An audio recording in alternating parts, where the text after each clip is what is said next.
Yes!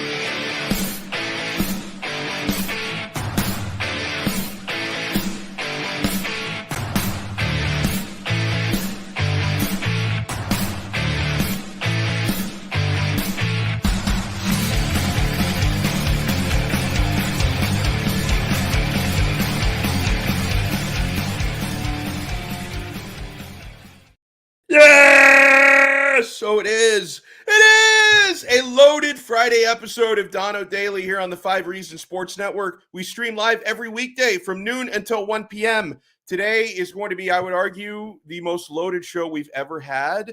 There's a lot going on in local sports. Yes, Miami Dolphins have the final preseason game coming up on Sunday against the Bengals. Miami Hurricanes yesterday reinstated safety Avantae Williams, which is a big story. But guys, much bigger than anything happening locally. And you know I'm a big soccer fan, and we've got a big soccer fan running the show, and that's Manny Chang. It's been confirmed 100% in the last few minutes. We even got the here we go from my guy Fabrizio Romano, Italian transfer reporter, who's usually on top of all this stuff. He and Gianluca Di Marzio are all over this shit. Cristiano Ronaldo is back at Manchester United, what you would call a sensational return. And the twists and turns in this story have been crazy. This guy's leaving Juventus high and dry, and I love it as an Inter Milan fan. I love to see it. Decides right at the end of the transfer window, after the season's already started, that he wants to leave, not giving them adequate time to find a true replacement for him. He even leaves the club before he has a deal with another team. He's just like, I'm out of here. I'm getting out of here. So Cristiano Ronaldo, we thought yesterday he was going to go to Manchester City. It looked very close. We talked with Ricky J. Mark about it yesterday. He's a Manchester City supporter, but he was the only one with a brain in his head yesterday because Ricky even told us, guys, I've seen this story happen before with Man City when we get linked to players like Messi and now Ronaldo, that it may not actually happen. And he was 1,000% right. Instead of going to City, CR7, Penaldo, as we call him, is headed back to Manchester United. What a ridiculous transfer window this has been. And yeah, I see everyone in the chat. Big Dan, David, Fresh 3542, my guy, M. Gags, Mario Galliano is in. Ronaldo to Man United is madness. Guys, we're going to talk a lot about it at 12:10 with Austin Robillard here from the 5 Reasons Sports Network, our soccer journalist who's a Manchester United supporter. So I want to break it down from his angle before we get into all that good stuff. And let me let you know who's coming on today. Austin Robillard at 12:10. We're going to talk lots of soccer with him. Inter Miami also plays Orlando City tonight. But, I mean, does anyone even care? With the Mbappe madness yesterday, CR7 madness today, Messi madness from a few weeks ago, I don't know if anyone actually cares about Inter Miami, Orlando City. That was why we actually booked Austin, but it's become much bigger than that. 12:30, we're going to talk Miami Dolphins, training camp preseason with Steven Daniels from Miami Sports Music, who is all over the Dolphins. And at 12:45, we're going to get our gambling portfolios in order with Lee Sterling from ParamountSports.com. It's going to give us some free picks for the weekend. And guys, speaking of picks, get your accounts ready, my friends. The NFL is about to be back. BetUS.com. BetUS is the official sports book of Donno Daily. Bet with the 3-decade leader, BetUS. Join now for a 125% bonus with credit card or 200% bonus with crypto if you use our code. You can see it on the screen, 5RSN125. Sign up with our code 5RSN125 for a saucy bonus, and you can bet sports, casino, horses, pop culture, and more at BetUS.com. You bet, you win, you get paid. BetUS. We are also brought to you by You Break Wheel Fix in Aventura. Mark and his repair and refinishing techs have over 20 years of experience. They are dedicated to providing high-quality repairs for cracked, bent, or damaged rims and wheels. They get the job done quickly, and they get it done right with a quality guarantee. They've got 5 stars, by the way, on Yelp and Google and anywhere you make reviews. They love our local sports teams. It's not only about getting your wheels fixed, you can also get your wheels tricked out, my friends. You can get them customized in heat, Dolphins, Canes, Inter Miami colors, Marlins colors, so much more. Call them at 305-748-0112. Tell them Donno sent you, or find them on the web at youbreakwheelfix.com.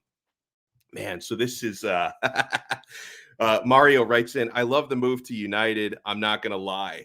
Now, well, tell me, Mario, tell me why you love it. You love it because Mario is an Inter Milan supporter like me. Like, do you just love the fact that Ronaldo is leaving Serie A, but he's also doing it at a time where Juventus have to scramble because the transfer window closes in 4 days. It closes at the end of August. So you have a very short amount of time. And I think Juventus can get a good player or two. But if Ronaldo had left early in the transfer window, that's when you could have had time to work out a deal for someone like Pogba, who I know Juventus has wanted. And ironically, Pogba plays for Manchester United. He's not going to be part of this Ronaldo deal. This is, from what I understand, a cash-only deal for Ronaldo. And obviously, Juve getting Ronaldo off their books because his wages were 60 million euros net per season.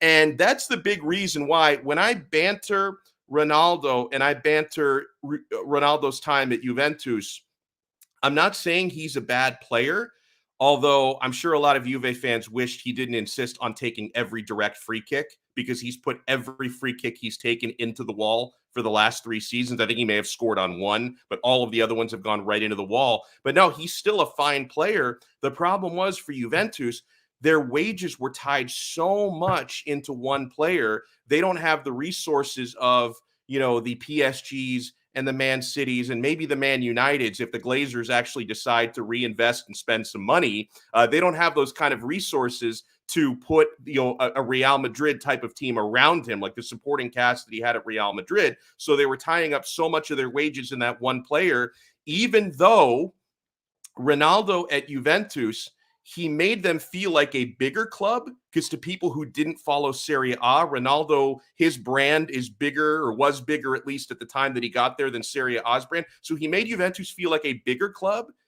but he didn't make them better on the pitch.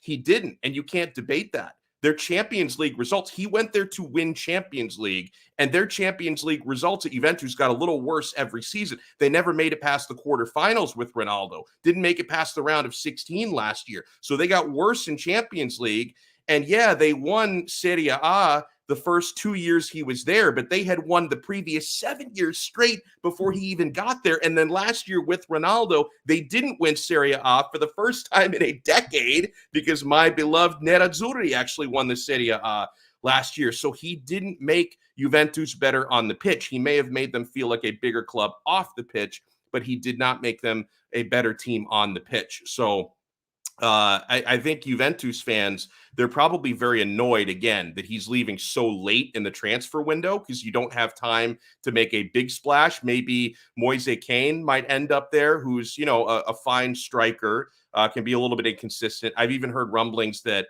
my guy, Mauro Icardi, former Inter striker, head case, crazy wife, that he might end up at Juventus. So, they're going to bring players in, a player or two in to replace him, but it's not the quality they would have gotten had he left at the beginning of the transfer window. All right.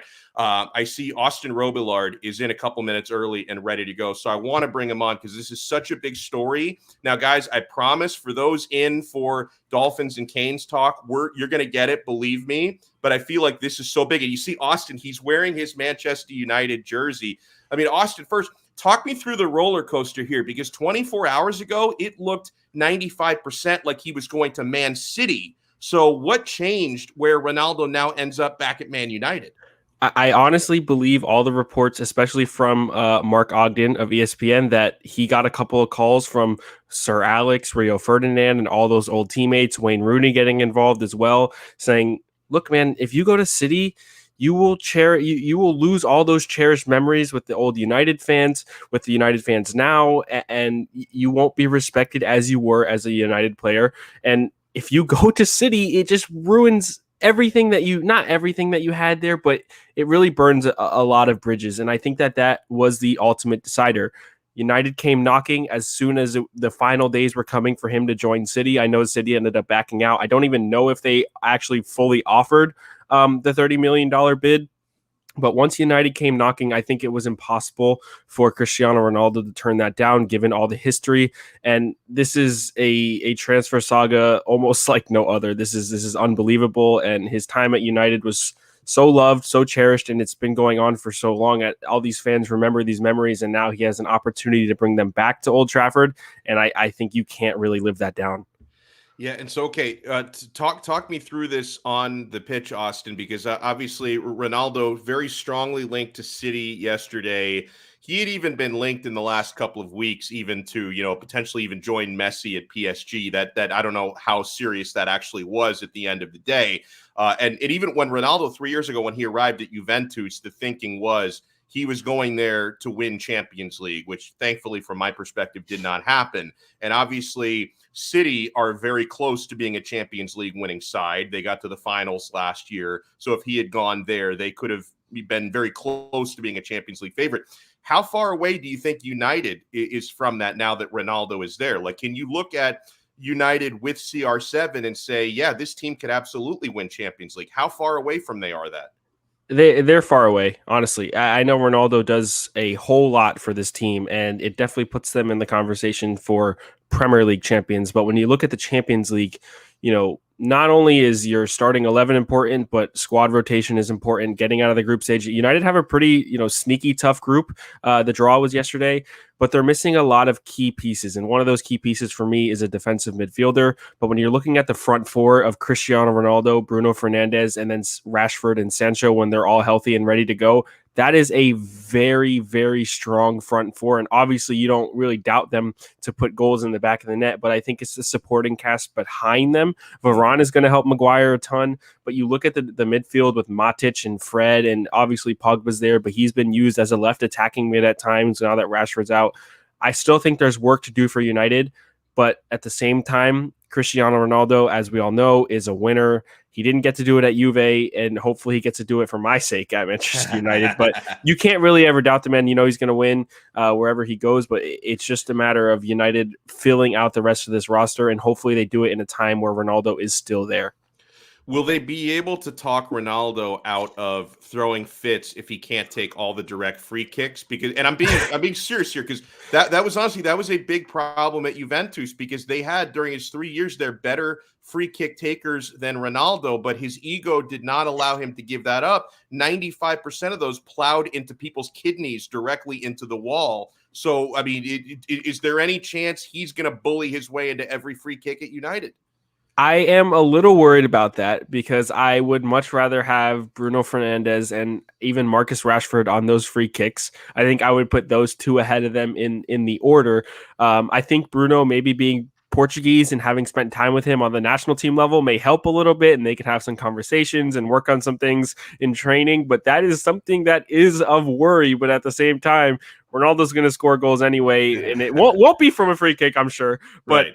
He has also produced quite the memories from free kicks with the red on. So you never know, but I think that he will be taking some, but I don't think that Bruno or Rashford, when he's healthy, are really going to be taking off too many. He might stand over the wall with them. They'll rotate, but it is a cause for concern. Well, and there could be a compromise here, because maybe Bruno can say to him, Ronnie, I'll let you take the penalty kicks, because Ronaldo actually does score penalty kicks. Just don't touch the free kicks. Don't touch. But then the problem for Bruno is, like, his goal totals are going to be severely cut if Ronaldo's taking the penalty kick. So I feel kind of bad for him. Well, he did have the 3 goals in the first game of the season, so he should be fine. Yeah, that's fair enough. Austin Robillard joins us here on the 5 Reasons Sports Network, and it's crazy how these things work out, because when we booked Austin, we were booking him just to talk about like the craziness of the transfer window, talks him into Miami. I did not imagine at that time that Ronaldo would go to the club that Austin supports in Manchester United. But let's talk about the craziness of this transfer window. It's wild. Like, I almost feel like, even though the Super League didn't happen, we're getting Super League type of moves for a handful of clubs. Like, the haves are getting richer and the have-nots are getting poorer. Like, we've seen Messi move this summer, Mbappe moving yesterday, Ronaldo, Lukaku back to Chelsea.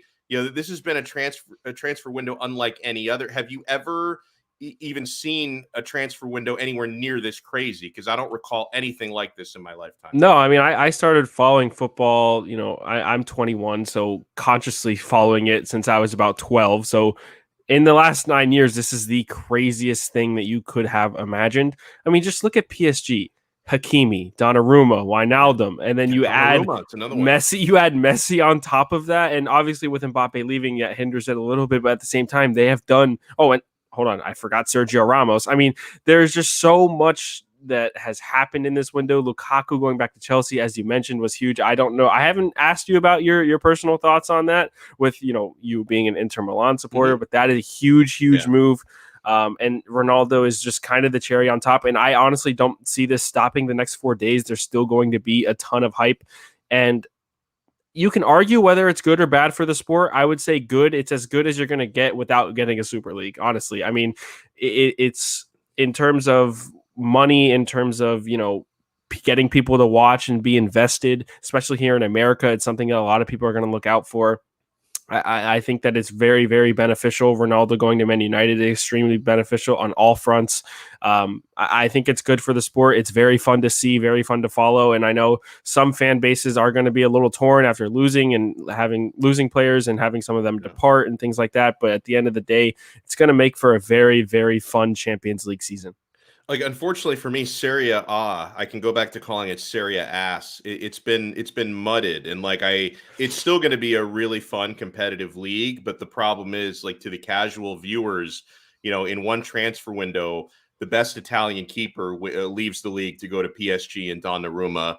The guy who, whether I like it or not, was, one of the faces of football, Ronaldo, leaves the league. Lukaku leaves the league. He had a wonderful couple of seasons at Inter. So it's like, how much does this hurt Serie A to those who are not Serie A geeks like me? I think it has a lot to do with the pandemic and the money situation. And I was saying earlier to a couple of buddies of mine and people in the Five Reasons Sport Network that, me being a Man United fan, I am just so spoiled and lucky. And a lot of clubs have seen a lot of not consequences of what's happened, and the money situation is awful to see, and it's going to hurt some of the leagues for sure. You can even, if Mbappe goes to Real Madrid, that changes things, but even in La Liga sense and Serie A sense, I mean, yes, they'll still be competitive. La Liga will always have Real Madrid, Barcelona, and Atletico fighting for a title, but it's not Ronaldo and Messi fighting for a title. It's just, a strong Real Madrid team, a solid Barcelona team, a Simeone side. And then when you look at Serie A, I mean, it's, for me, I don't know how you feel about it, but from an outsider's perspective, it's a fully open race for a lot of those top teams right now. Absolutely. Yeah, with Inter Milan losing a lot of their players, but also gaining some. We've talked about Calhanoglu before. Then they just signed Joaquin Correa. I mean, those are solid players. Juve losing Ronaldo, but then at the same time still have a solid team. They have Allegri in there to coach them. Fully open race will be competitive, but like you said, they don't have the star power anymore, or the faces of the league there in Serie A. And I think that's going to hurt a little bit, but luckily I think they still have the deal with ESPN. So at least we'll be able to watch it here. They're at the Serie A's with Paramount Plus. Paramount Plus. That's what it was. Paramount Plus. They switched. Okay. Yeah. Well, last thing here for Austin, and I know you're heading up to Orlando shortly for the Inter Miami Orlando City match tonight. Inter Miami have been in much better form as of late. What are you expecting from that game this evening? I'm expecting a very tough competitive game. It's like all good rivalries in sports. You don't really know what the outcome's going to be, but you're kind of expecting a good game nonetheless. I am very excited to go up there. I know a lot of the Inter Miami fans are going to be up there, and this turnaround of form has been something that I didn't even expect. I had lost all hope and all optimism, but they've turned it around, and I'm hoping they can get the job done. I see potential for them to get the job done, but when it comes to Miami, Orlando, I look at it like a lot of the college football rivalries, and I say, I don't know what's going to happen. He's Austin Robillard. You can see right there on the screen where to follow him on Twitter. His name, Austin Robillard. And by the way, check out his work at the Heron Outlet. You and Ian and Alex Winley do an awesome job covering Inter Miami on that pod. Wherever you download your pods, look for that. I listen to you guys on Spotify sometimes, on Apple Podcasts sometimes. You do a really good job with that. And check out his work at Five Reasons Sports. Safe travels today, Austin. We'll talk to you again soon. Appreciate it. Have a good show. Good stuff. Thank you. Awesome stuff there from Austin Robillard.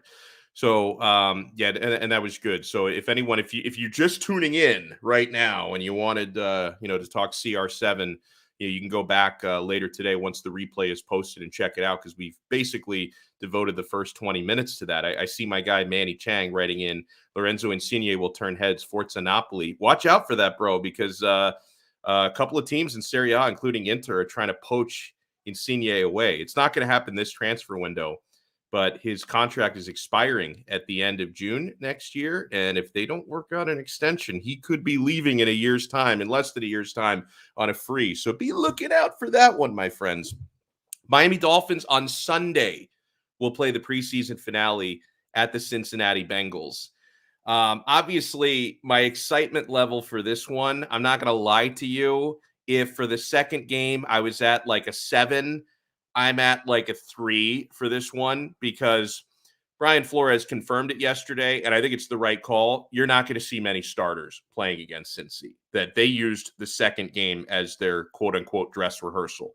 That's when Tua played an entire half and played very well.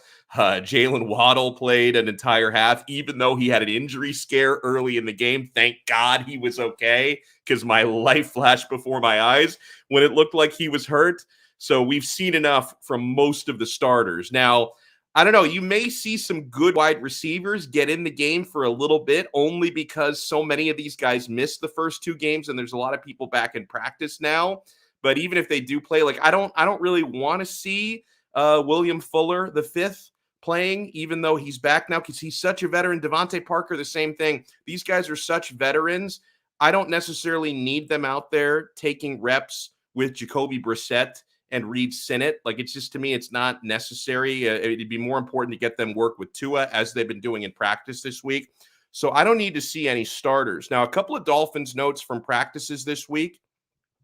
Liam Eichenberg gave us an injury scare, and I don't know the severity of it. I'm assuming it's not so bad.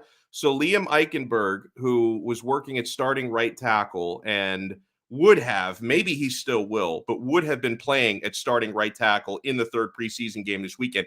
He left yesterday's practice with a leg injury. You always hate to see that. I mean, offensive line is going to be so important this coming season, protecting Tua, trying to get Myles Gaskin going a little bit. Thankfully, with Eichenberg, it doesn't look serious. I can only speculate, but he stayed on the field to watch drills after leaving with injury. So if it was serious, I would assume he would be back getting treatment, getting scans, and wouldn't, walk back out there to watch his teammates. So I'm hoping and praying it wasn't serious for Eichenberg, because, rookie offensive lineman out of Notre Dame, which is an offensive line factory, and we're trying to improve that O-line. I want to see this guy play a prominent role. But you know what? If there is an injury scare and they decide not to play him on Sunday, even if he's okay, I respect that. Like, don't risk anything. A guy who's had a good week of practice for the Dolphins, another rookie, tight end Hunter Long. So assuming he plays Sunday, I think he probably will. He's someone I look forward to watching. He'll be catching passes from Jacoby Brissett, not Tua, but Hunter Long, to me, can end up being a weapon. And hearing very good things out of Dolphins land about Greg Little, the new acquisition at offensive tackle. Now, I'm not expecting him to be like the next Orlando Pace or anything. He is a former high 2nd round pick. But there's a reason why he didn't thrive in Carolina, and they probably would have cut him if they didn't trade him to the Dolphins for a 7th round pick. So this could be a good depth signing, but he's been looking good in practice. He's been looking athletic. He's been winning his one-on-ones. So this is not necessarily a finished player. I think Greg Little could still have something to prove in this league. I was reading a great piece on the website yesterday, 5reasonsports.com, from Louis D. Sung, who was writing about the importance of Will Fuller, who's back in practice this week. And our guy, Juan Cardona, is also all over Will Fuller. If you can get a healthy Fuller, now he can only play a maximum of 16 games this year because he's suspended for the first game. But if you can get a healthy Will Fuller for a big chunk of the season, the Dolphins receiving core, it's going to be like a cheat code with all that speed. Not only is all that speed going to create separation for your quarterback to throw it to, who's got good accuracy, not the best arm strength in the world, but good accuracy. You're going to create a ton of separation. Opposing teams will not be able to stack the box against you. So that's going to make life easier for Myles Gaskin, Salvon Ahmed, and company to run the football. And it's going to make life easier for your offensive line, of course. It's going to make them look a lot better. And Fuller is going to be a big part of that. And Lewis Sung pointed out his stats. Now, he didn't play the whole year last year because of the PED suspension, but he wrote 2020 was Fuller's best statistical year yet, as he logged 53 catches for 879 yards and 8 touchdowns. The craziest thing of all is that Fuller only played 11 games last season, which means he put those numbers up while still missing 5 games. A lot of wide receivers would take those numbers over a full year. 53 catches, 879 yards, 8 touchdowns. That's a good stat for 16 games. Fuller put it up in 11. Now, I did the liberty of doing the math, and maybe I should have done this for 16 games, not 17, because he's suspended for a game. But I just want to give you guys an idea of how those numbers would project out to a full season. So over a hypothetical 17-game stretch, if Fuller were to put up the numbers he put up last year over 17 games, that would project to 82 catches, 1,358 yards, and 12 touchdowns. And you know what? Maybe projecting it over 17 games is fine, because I think the Dolphins are going to have at least one playoff game to play this year. So that would be Fuller's 17th game right there, even if he misses the first regular season game. So, yeah, this guy was putting up big numbers last year in Houston, and that was a crappy Houston. Now, he had a good quarterback, obviously, but a crappy Houston Texans team. So I think he can really thrive and really eat in Miami. Speaking of eating, and now we're going to talk some Dolphins in about 5 minutes, but I want to get our Foodie Friday in here, my friends. And maybe, you know what? Why don't we bring Stephen Daniels in to talk about some of these pizza toppings with us here for Foodie Friday. We will share Foodie Friday with our next guest. Foodie Friday, my friends, is brought to you by the Quarterdeck Seafood Bar and Neighborhood Grill. You know I love the Quarterdeck and their 2-for-1 happy hour all day, every day. You pay nothing at the door, by the way, to watch a UFC pay-per-view fight. You watch every UFC pay-per-view fight with zero cover charge at the Quarterdeck. The seafood, my friends, is delicious. The oysters, the Maine lobster, the fresh mahi-mahi, the sushi is to die for. The sandwiches are great. I had the French dip at the Quarterdeck the other day, and it was absolutely delicious. 2-for-1 happy hour all day, every day, as mentioned. If you want to find the location nearest to you and peep their menu before you go, visit quarterdeckrestaurants.com. The Quarterdeck, come for the food, stay for the fun. So we have the beautiful face you see there on the right side of the screen, Stephen D. from Miami Sports Music. Steve, how you doing, sir? What's going on, man? How are you? Doing pretty well. Now, before we dive into some Dolphins, I want to help you. I want you to help me get some verdicts on some pizza toppings out there. I sent a few tweets to Manny. We've had this discussion before, my guy. We know where this is headed. Well, we know where this is headed. I don't know if I've talked about these with you. I was inspired by a tweet from former Miami Dolphins beat writer. He's completely out of that game now, and maybe he should have stuck to his day job of covering the Dolphins. So Andrew Abramson yesterday actually picked up a pickle pizza with garlic butter sauce. That sounds a hard no from me. Delish. You think that's delicious? I would do it. I've never had it, but I'm all for it. Dude, I'm a fat boy. Come on, man. I would try. But I love pickles.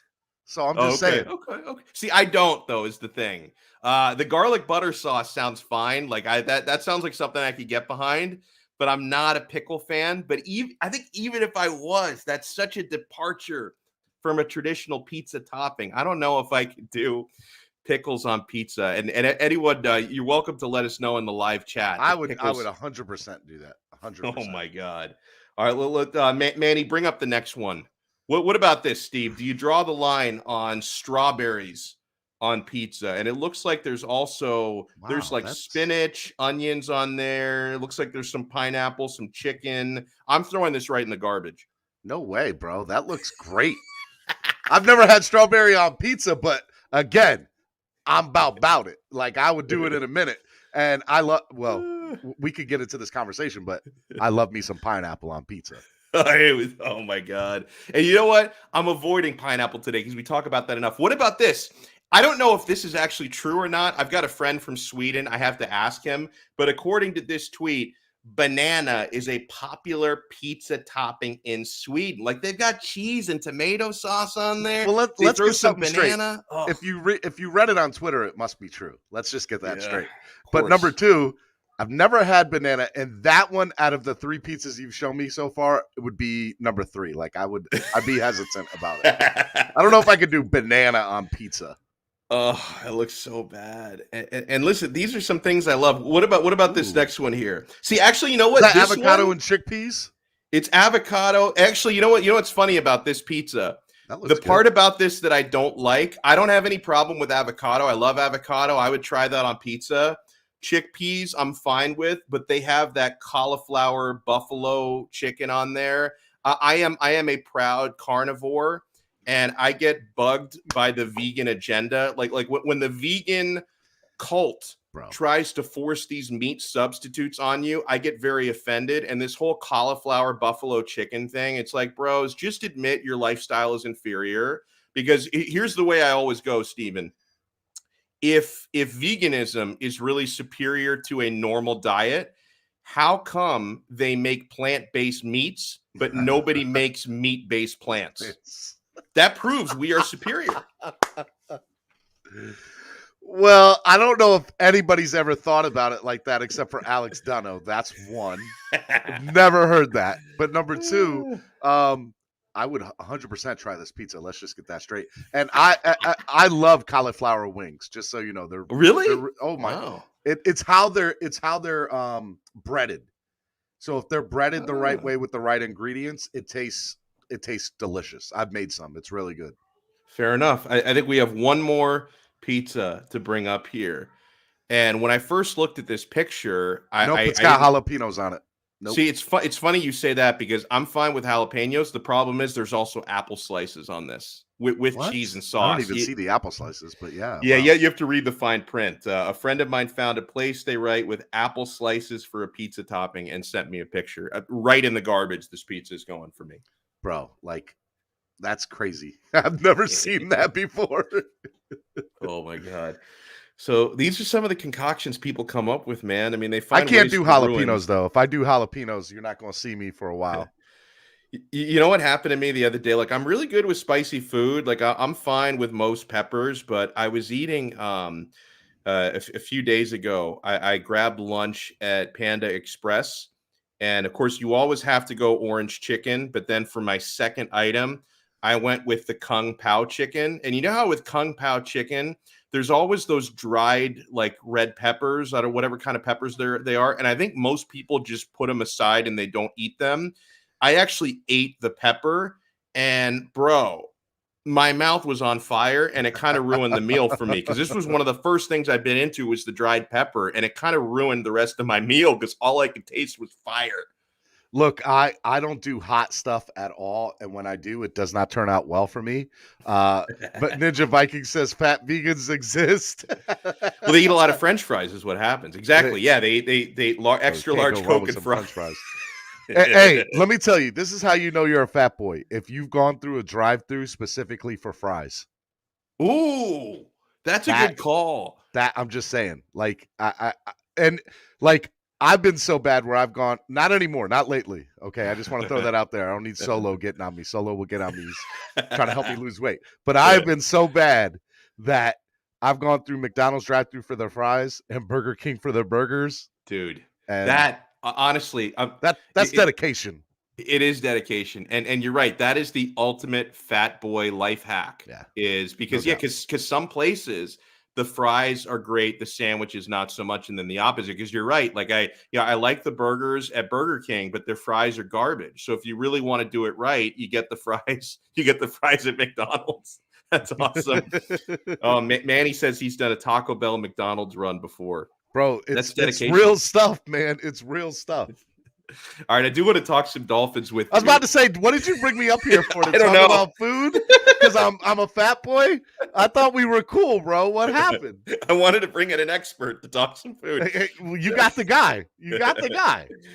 All right, so this Sunday, this is going to be interesting, Steven, because it sounds like the Bengals are going to be playing starters in this game, a lot of them, whereas the Dolphins, they made the second game the one where the starters played. So this is an interesting opportunity for the second and third stringers, right? I mean, who are you going to be watching this Sunday? Because we're going to see a lot of second-string Dolphin guys going up against first-string Cincinnati guys. Well, look, I talked about this morning on my show, and there's a few people that I'm really interested in seeing. And by the way, I have no problem with what they're doing in Miami, Flo and Greer. You know, the one thing that I did bring up is we're going to have to wait 3 weeks. These guys are going to wait 3 weeks to play, which is a long time. I mean, that's a long time between playing and then week one and you're in it, right? Yeah. But as far as to answer your question, I think there's a few people that I'm really interested in seeing. One of those guys is Trill Williams. Love Trill Williams.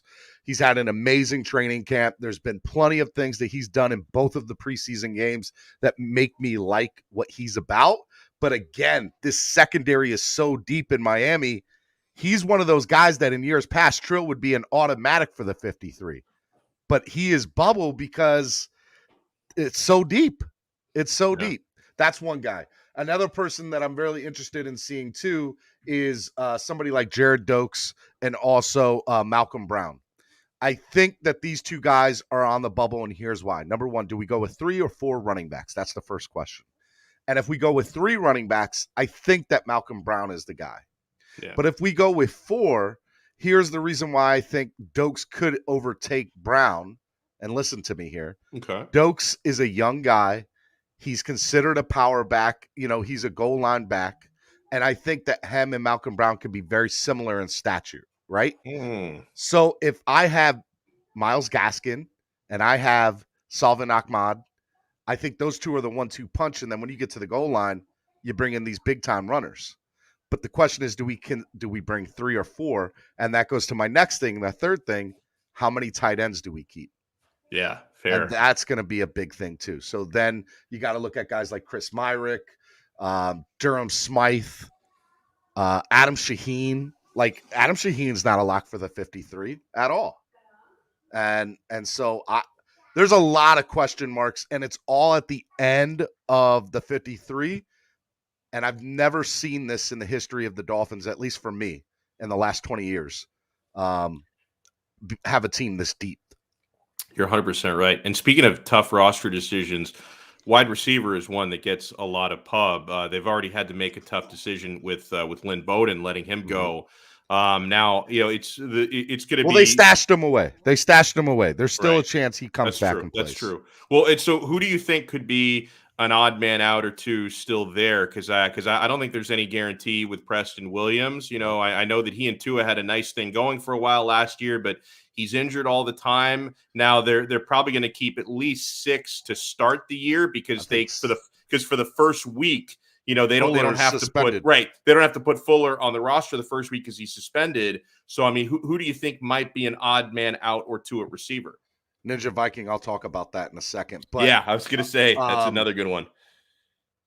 To answer your question, I've said all year that there's a few things that need to happen. Number one, Jakeem Grant needs to go. He needs to get traded. Okay. Yeah. I think there's way too much depth on this wide receiving roster for the Dolphins to keep somebody like Jakeem Grant when you have Jalen Waddle who can return kicks. And I know a lot of fans are probably going to crucify me for that. Why would you have a top 10 pick and put him on punt returning? Because he changes the field. He is a play returner, a.k.a. Devin Hester, and he's 10 times better wide receiver than Devin Hester ever was. So if I have that, I'm playing him.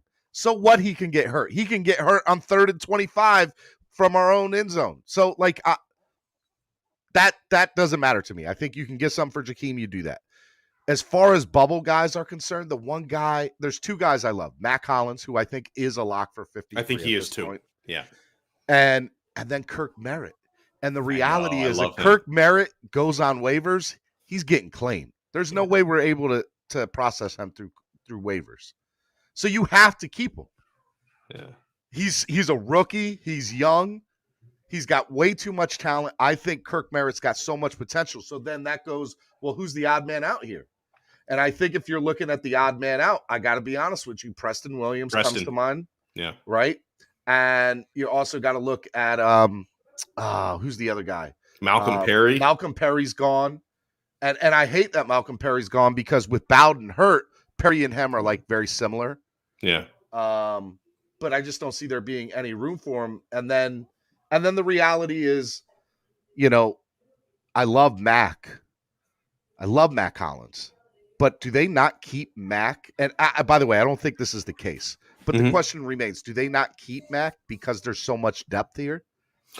I think, honestly, he's one of those guys that before training camp started, I would have looked at the depth chart or the roster of wide receivers and said, he's probably not going to pass through. But such a good training camp. Yeah, exactly. I think he's played himself safe. I could have even said the same thing about Albert Wilson, because I haven't seen the guy play regularly in so long. Before training camp started, I would have said, I don't know about him, but I think he's played himself safe because he's had a really good camp. So to me, it seems impossible to part ways with Wilson or Mac Hollins. Yep.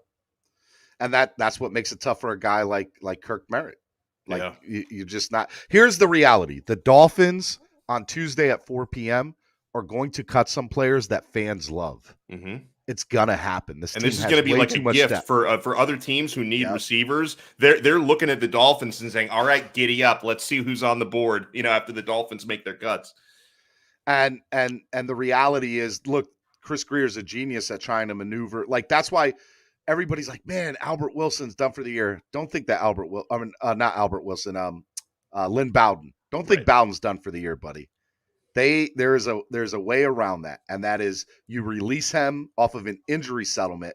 And the only thing I'm trying to confirm, and I have not been able to confirm, is if you get released off an injury settlement, do you have to go through waivers? And what about Alan Hearns? Because he's on not IR. Making it. Yeah, he's not making it, right? Yeah. Yeah. And the reality is, at the end of the day, Alan Hearns, I love the guy.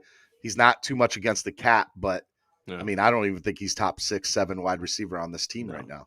He's not. Oh man. And then Shaquem Griffin, just real quick. Yes, I wanted to ask you about that. Go ahead. Well, Shaquem is that story of the offseason, right? And everybody wants to see him play, but guys, look at what's up, Cap for life. I love Cap too. He's always big on my morning show. He's a big guy there. Shaquem Griffin, that linebacking core. You have to look at special teams. Special teams is going to play such a big role on if guys get to play on this team or not. But the reality is, I love Duke Riley, right? Mm-hmm. Duke Riley doesn't make this team. There's no way. There's way too much linebacking depth. Benardrick McKinney. Who else I have here? I got Benardrick McKinney, Sammy Gavon, who freaking killed in the last game. Vince Beagle, Jerome Baker, Jalen Phillips, Landon Roberts, Andrew Van Ginkel, Brandon Scarlett. It's a good list, man. When was the last time you heard a linebacking core that deep? Don't worry, I'll wait. It's been a long time. Probably circa 2000. It's been a long even time. When Zach Thomas was here, I don't know if we had a linebacking core that deep. That's true. I don't know. I don't know if ever. Maybe before my time as a fan. I'm going to tell you right now. Keep the receipt. The Dolphins are going to be the best defense in the NFL this year. Boom. There's no doubt in my mind. I love it. It's funny. This may be the first time in history of a Miami Dolphins related interview we go almost 20 minutes without talking about Tua. So I got to ask you on the way out, Who's Steve. That? Hawaiian quarterback. The media hates him. They all think he's a bust. I want your evaluation on Tua. I thought his performance was awesome against the Falcons. I'm fine that's the last we're going to see in preseason. I ended on a high note. That's great. But what has he shown you throughout this camp and this preseason? If you've watched my morning show on Miami Sports Music's podcast network every weekday at 8:30 a.m., Clock Blockers. Clock Blockers. Great name. You will know that I have said Tua Tagovailoa will make the biggest jump from year 1 to year 2 of any quarterback in the history of the NFL. And here's why. Okay. He has a preseason. He has a training camp. He's in the best shape of his life. Shout out to Nick. What's his trainer's name? I can't think. Nick. Shout out to Nick. Yeah, I don't remember his name either, but I know they get. Yeah, I know who you're talking. Shout out to Nick because the kid just looks like a freak. He looks so good, and he's a lot healthier than he was last year. And now you have a playbook that's designed for him and better playmakers. They are putting people around him that can make plays. And if you go back and look at the first 2 preseason games, you see him when he feels the pressure in the pocket, stepping up, getting out of the pocket, looking at his progressions downfield. The 3rd or 4th progression, he's making the throw. So this is my prediction of people: 42 to 4,500 yards, 32 to 35 touchdowns. But that is my receipt. That's what you and how many INTs? Because Tua is efficient, so I'm thinking single 15. digit INT, even 15. Tops. I see. I was thinking 9. I'm thinking single digit. Look, 15 tops, right? But I'm gonna do you one better. Yeah, that's my receipt. That's what I'm guaranteeing. I love it. What I would not be surprised with, and I said this on my show this morning, and everybody's not that they're gonna take my Dolphins card away from me. Like, you should not be covering the Dolphins. Let me tell you something. Nick Hicks, by the way, thank you, Cap. 5,000 yards, 40 touchdowns is not out of the realm of possibility for Tua Tagovailoa. Well, if that's happening, I'm gonna have to watch the Pro Bowl for like the first time in 20 years. There's an extra game. He's not playing in the Pro Bowl because we're gonna be playing in the Super Bowl this year, bro. Fair point, brother. Fair point. I love it. Hashtag Spread Kindness Friday on Donno's show. Oh, man, so good. Make sure you follow him. You can see the Twitter handle there, Stephen D. SKPL. Why you have so many letters in that name, bro? Spread kindness, positivity, and love. See, I learn new things every day. Okay, I like that. That's a good abbreviation. Stephen D. SKPL. Spread kindness, positivity, love. And if you watch my show, which you guys better start watching my show on every weekday morning, you will know every Friday we do Spread Kindness Fridays. And I'll leave your show with this. If you have not talked to somebody in a very, very long time, but you're like, man, maybe I should reach out to them, but I just haven't talked to them, reach out to them, because you never know what somebody's going through. You never know what type of day somebody's having. And sometimes the littlest text message that says, hey, what's up? I haven't talked to you in a while. I'm thinking about you, can make somebody's day. And, for somebody who struggles with anxiety and depression like myself, it's always good to know that other people are thinking of you. So make sure you guys remember that. I'm with you, brother. Great stuff. Enjoy your weekend coming up, man. Have a blessed weekend with family. I'm going to the beach up here in Maryland, so I'm about to go have a good time. I got a little bit more work to do for my job, and then I'm going to the beach, and I'm enjoying it. You have a good one, brother. Love you, man. Have a good one, man. Love you too. Good stuff there from Steven. And we move right on. We keep the train moving along here on a loaded Friday show. Let's bring in another one of our favorites. And this guy is a favorite of ours because he helps us win money. Okay, we are ready. We still have preseason action. We've got the UFC back this weekend. Let's bring in Lee Sterling, professional sports handicapper, ParamountSports.com. Lee, how are you today, sir? I'm good. I'm just wondering, Steven is a Dolphins fan who lives in Maryland. Wouldn't that be called like a fish out of water? I love it. I love it. And he comes to town whenever he can. But yeah, he's up there in Maryland with all the crab cakes and all that good stuff going up there. But yeah, we got Dolphin fans all over the world, Lee. I know people in Europe who cheer for the Dolphins. I know you know that, of course. And so, man, how you doing, Mr. Sterling? And I'm good. I'm good. Little calm before the storm. Yeah. I'm sure tomorrow morning I always get calls and emails from people like, I think I got your email a month or two ago. Or I just found it in my spam box. I want to sign up now. So. Oh my God. Well, and that's good. And obviously, like you said, calm before the storm. Things are going to be getting really, really busy before opening weekend. What is it? September 9th, I think the season opens.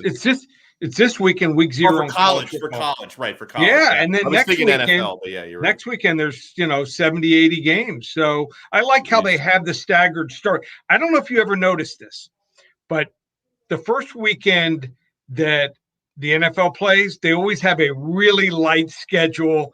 They don't have the premier matchups going in college football. Mm-hmm. They take a back seat. They give they get that week head start. Then they get it to the NFL, and then they go. Back and forth Saturday and Sunday the same weekend. But you'll never see you would never see a Kansas City versus Tampa Bay on a Sunday the first week of the NFL. No. We got New England, Miami. I mean, come on. That's gigantic. By the way, real quick, before we get into your preferred picks of the weekend, Miami, Alabama, Miami plus 18.5. Do you feel any sort of way about that? And also, do you have any recommendation? Like, if there are Canes fans who do want to bet Miami against the spread, should they lock them in now? Or do you think the number's going to move any sort of way between now and kickoff on September 4th? Well, I'm seeing it's moving like up. I mean, I've seen some 19 and a half certain places. So wait, maybe. Yeah, you might get 20, 2021. Alabama, certainly off what they did last year, is you're not going to see a flood of Miami money, I think, until maybe the last, sometimes 10, 20 minutes before the game. If you like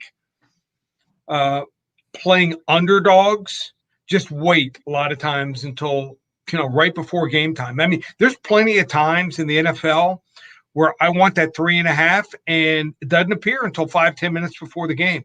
So just be patient. Last 5-10 minutes, some of the best bets I've ever made.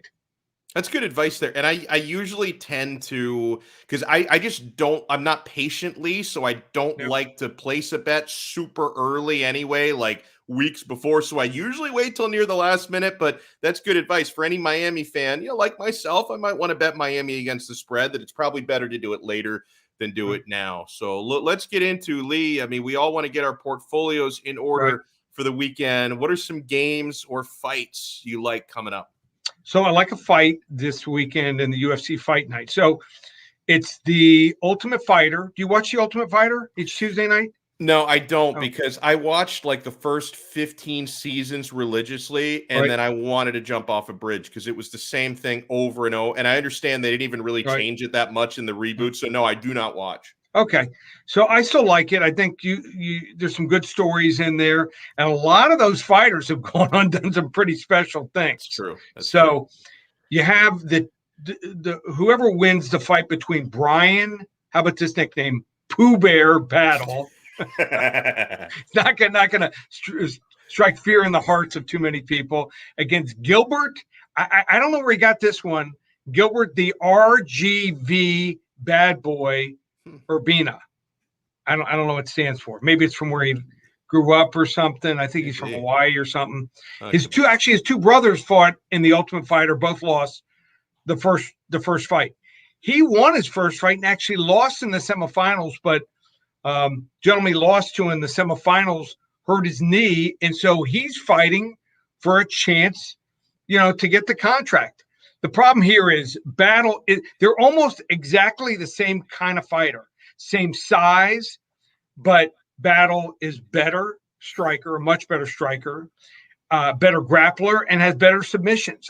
It's minus 160 now. I play it up to minus 200. I think Battle takes this and gets the contract. I think it's an easy win for him. Nice. What else we liking? So tonight in the NFL. Now, normally there's some weeks going back the last couple of years, I have not played a NFL last week game. It just sometimes there's nothing out there. So what you do is just back off. And they're playing total backups almost every team. But there are some teams that are going to play some starters. And I don't care if they're one of the worst teams or an average team. If you're playing starters for a quarter or a half against second and third teamers, well, you got an advantage. And one of those situations looks like it exists tonight with Carolina at home laying 3.5 against Pittsburgh. Pittsburgh went hard. Remember, they had 4 preseason games.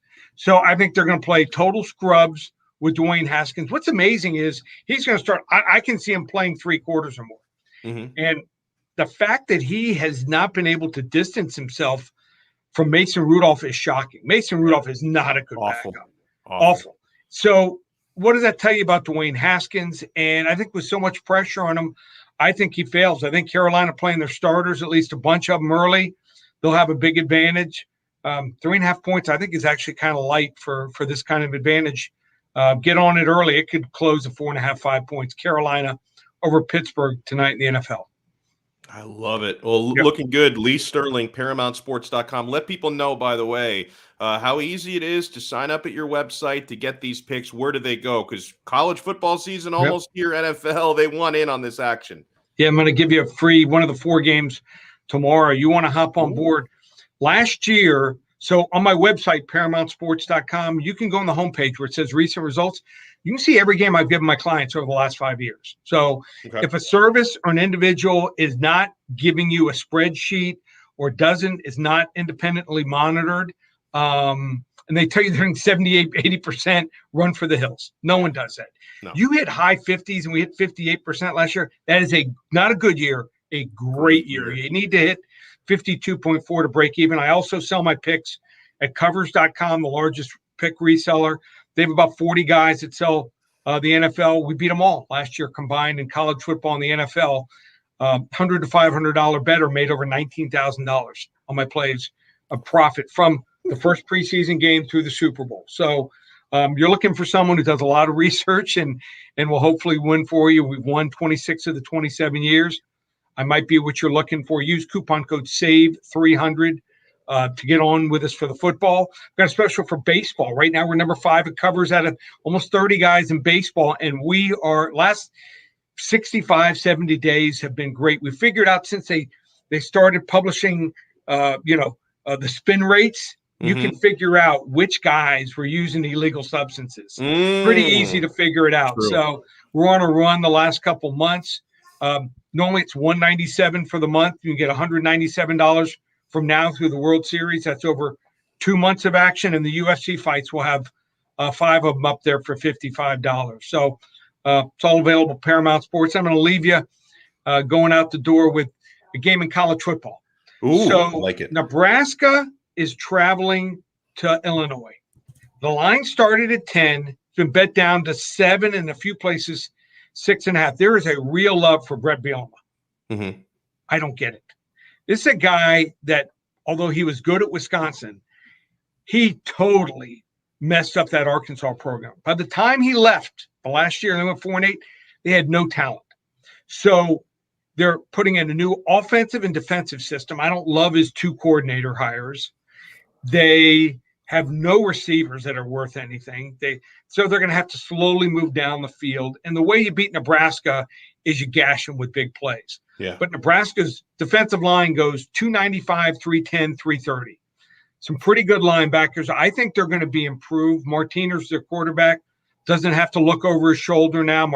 McCaffrey, he left. He's already been 2 different places since that point. So he knows he's got the job. I think he'll settle in. They got a transfer receiver from Montana. Who would ever think that Nebraska would be excited about a transfer receiver from Montana? But the kid, the last 2 years, has almost 2,500 yards receiving. If you watch the spring game, he catches everything in sight. So they don't have the big play potential that they had when they were really good, but they got a running back, a transfer from USC, should be an upgrade. And and they were actually alleged to have tried to cheat. Remember, to get some extra workouts in. Yeah. So other than some other schools will try, to do some different things, they were trying to get more workouts. I mean, what's wrong with that? Do whatever it takes to win, baby. Right. They need to. And even though Scott Frost is on the hot seat, I think they'll be a little bit better here than most people would expect. So I like Nebraska here, minus the 6.5 to 7. I think they win this game by 2 touchdowns. I love it. So we have Nebraska minus 6.5. We've got Carolina over Pittsburgh, and we've got Battle minus 160 to minus 200 in the UFC. Lee Sterling, thank you so much, my friend. I wish you, of course, the best of success, because your success is our success for those of us who bet your picks. So have a great weekend coming up. I have thanks a lot. I have a final question for you out the door. Sure. Big signing by Man U. Yep.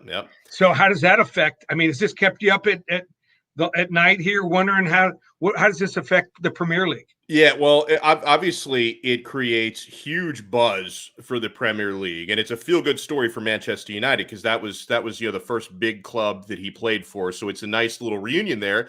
I think he definitely does make them better. How much better, we'll see. Like we actually talked about this a lot at the start of the show. Like I don't think Ronaldo makes them a Champions League winning team, but it certainly makes them a lot more competitive everywhere. Mm-hmm. Now, as far as how this affects my mindset, Lee, I'm not a big. Obviously, I watch the Premier League and I bet on it sometimes. I'm a fan of the Italian Serie A, and that's the league that Ronaldo left. But I'm a fan of the rival club that he left, and he left Juventus. I'm an Inter Milan fan. So what I love about this is It's one thing for him leaving because Juventus saves a ton of salary that they can reinvest because he was making so much freaking money. But the fact that he did it so late in the transfer window, because there's only 4 more days to sign players, to sign replacements. Had he left 2 months ago, they could have made a big splash or 2 big signing to replace him. But now they're kind of stuck with the leftovers. So from that angle, I love it. But as an Italian Serie A fan, it does, it does hurt a little bit to lose a big player like that because he brought a lot of eyes to the league. So there's some good and some bad about it. And he's how old now? How old is he? It's like 35. So okay, so he's still got something left. Getting up there. Yeah, he's getting to be, I think he still has. And obviously he's 30. A lot of 35-year-olds would be finished, but right. He's in impeccable shape. Like you can make some Tom Brady comparisons there, I'm sure. So he's still got a couple, I think, of elite years left in the tank. Yeah, I mean, you maybe lose, split second off your top end speed, but great scorers still at 35 usually doesn't affect them. Yeah, and he could settle into more of like a poacher type of role in front of the net and run a little less, but still score a ton of goals. So I think it's a good move for Manchester United. Lee Sterling, I appreciate your time as always, sir. Have a wonderful weekend coming up. You too. See you, Alex. Good stuff there, man. And man, there's still one more thing. You'll forgive if we go into overtime for a few minutes. I don't want Manny Chang cursing at me. I know he's got a busy day coming up, but yeah, I've got a few things I want to say about this Avantae Williams reinstatement at Miami. And I know a lot of Canes fans are not going to like me for saying some of the things I'm going to say because I've been on message boards lurking the last couple of days. And I know that a lot of Canes fans who think I don't care what a player has done in their personal life, I just want to win. And they think that people like Barry Jackson and Suzer Miller-Degnan and Andy Slater who report on these things that they have some anti-Miami agenda because they want to let you know when a guy allegedly hits a pregnant woman, like, oh, God forbid they share important news like that. Like people think that the media has some agenda where they're trying to destabilize Miami when this was a very serious thing he was accused of. Now, first thing that I'll say here is I'm a big Manny Diaz fan, and I hope and pray that in Diaz and Blake James for reinstating Avantae Williams because the charges were dropped, okay? I'm going to assume they know a lot more about that case and that alleged crime than I do. And in reinstating him, I hope they're comfortable in thinking this is not a bad guy, that this is not a terrible human being, that we can sleep at night reinstating Avantae Williams. I want to default to that, okay? I want to default and say that I can trust Manny Diaz and Blake James and President Julio Frank for reinstating this guy, that they are comfortable with where this case is now that the charges have been dropped. Now, in the charges being dropped, he allegedly roughed up his, at the time, 31-week pregnant girlfriend, which to me, it's an awful, awful thing to be accused of. The reason why the charges were dropped was police didn't suddenly decide, oh, you know what? He wasn't even there. We got the wrong guy. No, the charges were dropped because the victim was no longer cooperating with law enforcement. So they couldn't build a strong enough case. Maybe at the end of the day, this is just me assuming here, she probably realized this is the father of my child. And if I, take his career away from him, that's going to hurt me and it's going to hurt my child in the long run. So it's probably best if I stop cooperating and the charges get dropped. So that could be what happened here at the end of the day. But again, if Diaz and Blake James feel comfortable enough with this, I would like to default to that. I just want to explain why I have reservations, because I see some people celebrating Avantae Williams getting reinstated as if he's a saint and he's done absolutely nothing wrong. I certainly don't know that to be the case because, Manny, at the end of the day, there are a few things that I have very close to zero tolerance for. I say very close because I do believe that human beings can learn from mistakes and become better. I don't necessarily think a bad person is a bad person forever, all right? But I have very close to zero tolerance when it comes to woman beaters and child beaters. And in this guy allegedly roughing up a woman who was 31, that's almost full term, 31 weeks pregnant with his child, I would consider that to fall into both of those categories. And yes, Manny, I understand the charges were dropped, okay? So at the end of the day, by the letter of the law, he is technically no more a felon than I am now that the charges have been dropped. So that's probably the way Miami had to look at this. To be fair, charges were dropped. It's like no crime was ever committed. But, here are the details that I have a hard time looking past from the arrest affidavit. The victim was Williams' ex-girlfriend, who at the time was 31 weeks pregnant. I think this was like 2-3 weeks ago. So she's getting very close to full term now. Williams and his ex-girlfriend had been living together for 4 months, and he was aware she was pregnant with his child, the affidavit said. At approximately 2:39 p.m., on that day, they were involved in a verbal dispute over Williams' alleged affair with another woman before the altercation escalated, according to the document. According to the affidavit, Williams told the victim to leave their shared residence, and she was packing her belongings. Williams grabbed her by the hair, throwing her onto the bed. He then began yelling at the victim to get the fuck out, the affidavit said. The document alleges that he grabbed her by the hair again and threw her to the ground outside of the residence, causing her to hit her head. The victim then called 911, and she was taken to West Kendall Hospital. She sustained bruises to her arms and back and broke 2 fingernails. In Florida, aggravated battery on a pregnant person is a second-degree felony and punishable by up to 15 years in prison, 15 years of probation, and a $10,000 fine. Now, the charges have been dropped, so he's not going to face those. So either he did rough up his pregnant girlfriend, or some other guy did it and framed him, which I find highly unlikely because I've not heard that theory brought up anywhere. So you can forgive me and understand, Manny, why at the end of the day, he may be able to help Miami win some football games. So there's that. But I don't feel entirely comfortable with this guy being back unless somehow this affidavit that I'm reading was blown way out of proportion somehow.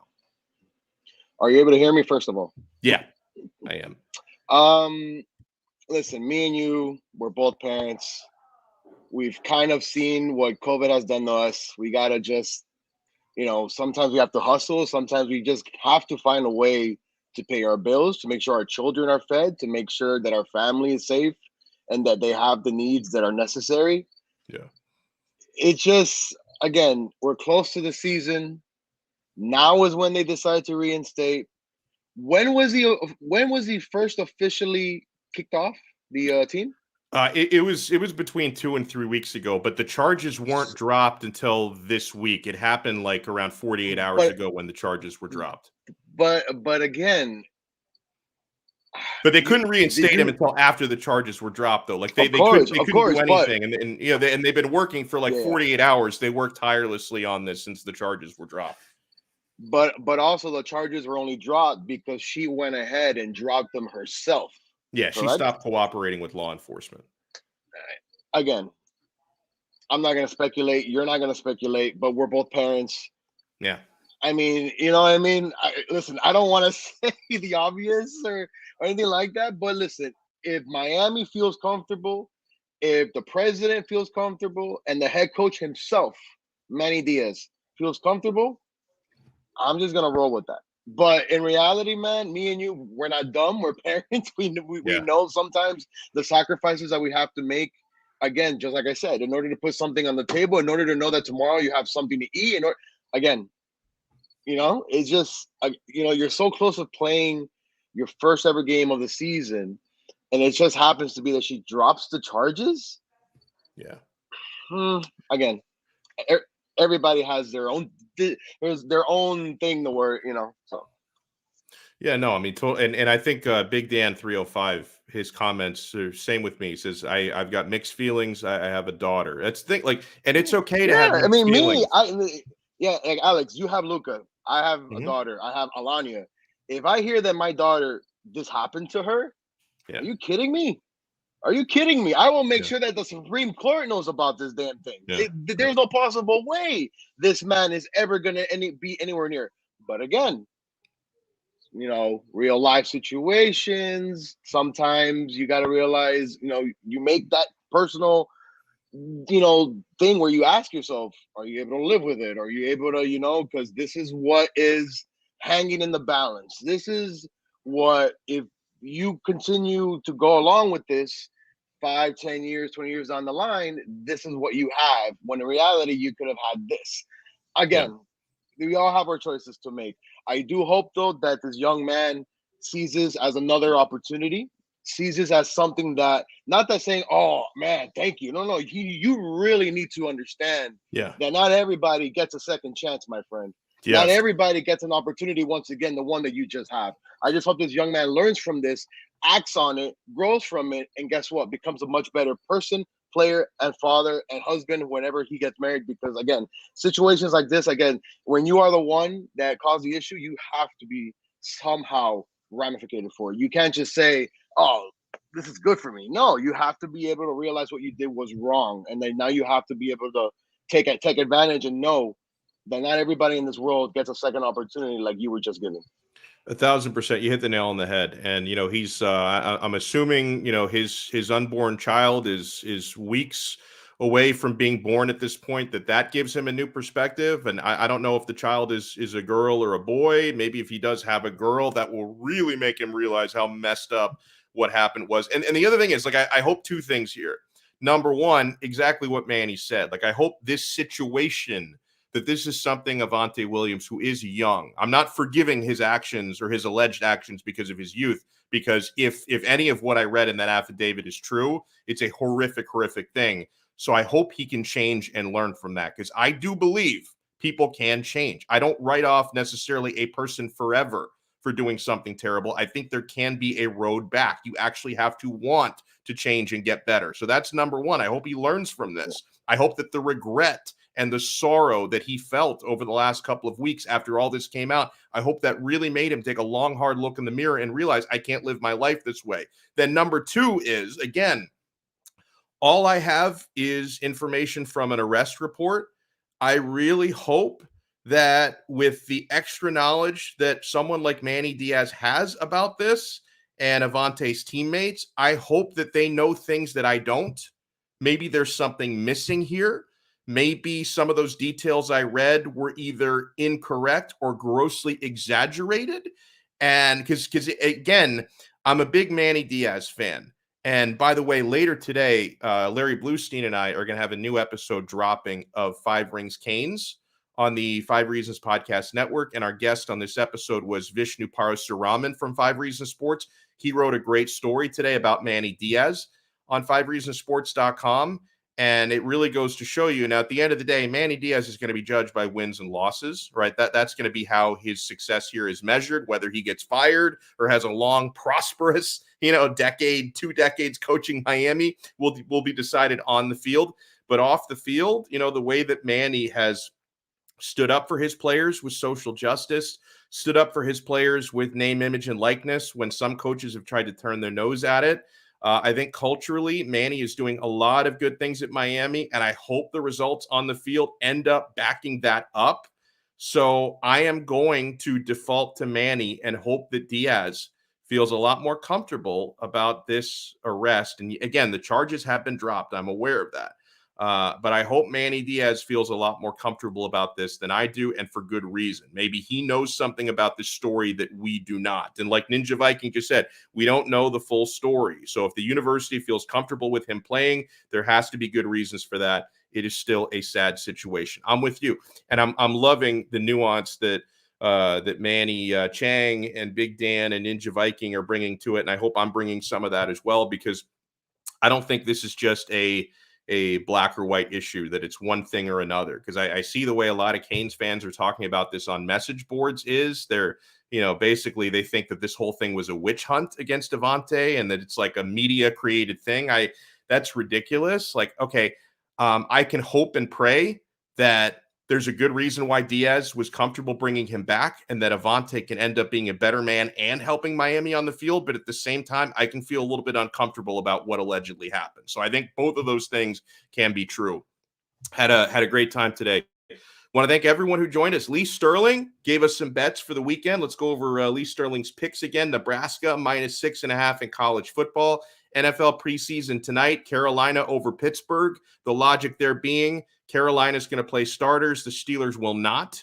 And in the UFC tomorrow, battle at minus 160 to minus 200. Whatever odds you can get on it, he feels comfortable about anything up to minus 200 on that pick. And of course, if you guys are looking for a place to place those wagers, strongly advise you to sign up for our official sports book here on Donno Daily, and that is BetUS, betus.com. 3-decade leader, and they are America's favorite sports book.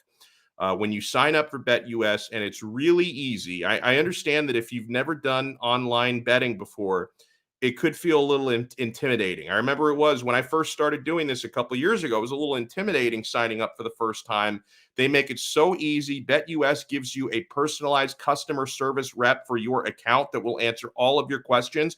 When you sign up and you make your first deposit, use our code, our show code. We've got a deal for you. 5RSN125. If you use that code, whether you're depositing with credit card or crypto, you get a sweet bonus. If you deposit with credit card, you get a 125% instant sign-up bonus. That's free play money, 125% of your deposit.